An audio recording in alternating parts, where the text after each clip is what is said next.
प्रभु यीशु मसीह के मधुर और मीठे नाम में आज दिनांक 17 फरवरी दिन सोमवार को आप सब श्रोताओं का हम स्वागत करते हैं। आज के दिन के लिए जो वचन है वो लिया गया है लय व्यवस्था की पुस्तक उसका 26 अध्याय 13 पद।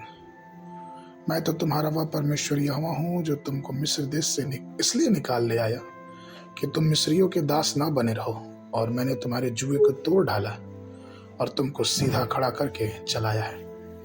प्रियो, मैं तुमको सीधा खड़ा करके चलाया हूँ। ये परमेश्वर का वादा है। जो बंधन में रहते हैं वो हमेशा झुके हुए रहते हैं, और वो जो सीधा चलते हैं वो स्वतंत्र रहते हैं। हम आज आप अपने अगल बगल की दुनिया को देखें, लोग गरीबी में, बीमारी में, ऋण में, परेशानी में झुके हुए हैं।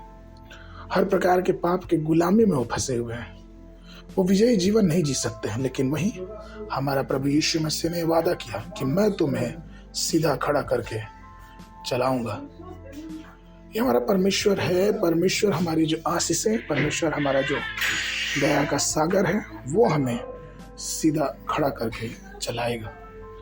कई ऐसी गवाहियों को हम जीवन में पाते हैं जिसमें हम ये पाते हैं कि किस प्रकार से परमेश्वर ने मनुष्य को सीधा खड़ा करके चलाया। भजन उसके 23 के 5 में दाऊद कहता है, तू मेरे शत्रुओं के सामने मेरे लिए मेज बिछाता है, तूने मेरे सिर पर तेल मला है और मेरा कटोरा उमड़ रहा है। प्रियो, वो कटोरा परमेश्वर ही हमें अपने अनुग्रह से भर के देता है।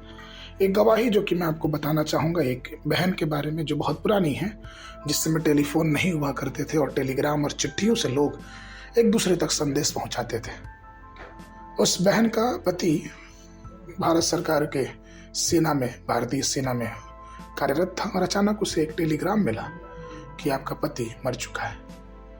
जब उसने ये टेलीग्राम पढ़ा तो वो बहुत दुख के साथ अपने आप को वो संभाली, रोई और बहुत विलाप की। फिर उसे एक हौसला आया, क्योंकि वो प्रभु को मानती थी, उसने प्रभु विश्वास किया, तो उसने प्रभु से प्रार्थना की कि प्रभु ये कैसे हो सकता है, मैं उनको देखना चाहती हूँ।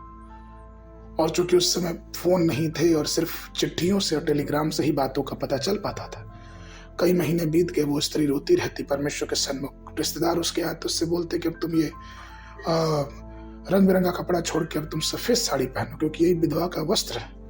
लेकिन उस स्त्री ने कहा कि नहीं, मुझे पता नहीं ऐसा क्यों लग रहा है कि मेरा परमेश्वर मेरे पति को जरूर लेके एक दिन मेरे पास आएगा। और ऐसा ही हुआ। कुछ महीनों के बाद उसने देखा कि उसका पति उसके दरवाजे पे, घर के दरवाजे पे खड़ा है।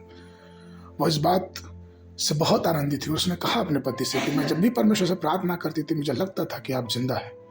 फिर ये बात पता चली कि गलती से, चूंकि उन्हीं के नाम का कोई व्यक्ति उनके कैंप में था, जो सैनिक था, और उसकी मृत्यु हुई थी, और गलती से वो एड्रेस, वो चिट्ठी, वो टेलीग्राम इस महिला को मिल गया। प्रियो, ऐसी ढेर सारी गवाहियां हम देखते हैं। एलिसा के बारे में देखते हैं, दाऊद के बारे में देखते हैं कि परमेश्वर ने उनको उनके ही शत्रुओं के सामने कैसे सीधाई से चलाया। प्रियो, आज भी परमेश्वर का वादा है कि परमेश्वर उस शैतान के सामने हमें खड़ा करता है, क्योंकि हम उसके मानने वाले हैं, और वो हमें विजय देता है, और हम विजय में हमें आगे लेके चलता है। आगे के मनन के लिए लय व्यवस्था की पुस्तक उसका 26 अध्याय 12 पद। मैं तुम्हारे बीच चलूंगा और तुम्हारा परमेश्वर बनूंगा और तुम मेरे लोग होगे। बाइबल अध्ययन के लिए सुबह के समय लय व्यवस्था की पुस्तक उसका 21 और 22 अध्याय, शाम के समय मत्ती रचित सुसमाचार उसका 28 अध्याय। परमेश्वर आप सबको आशीष देवे, सबको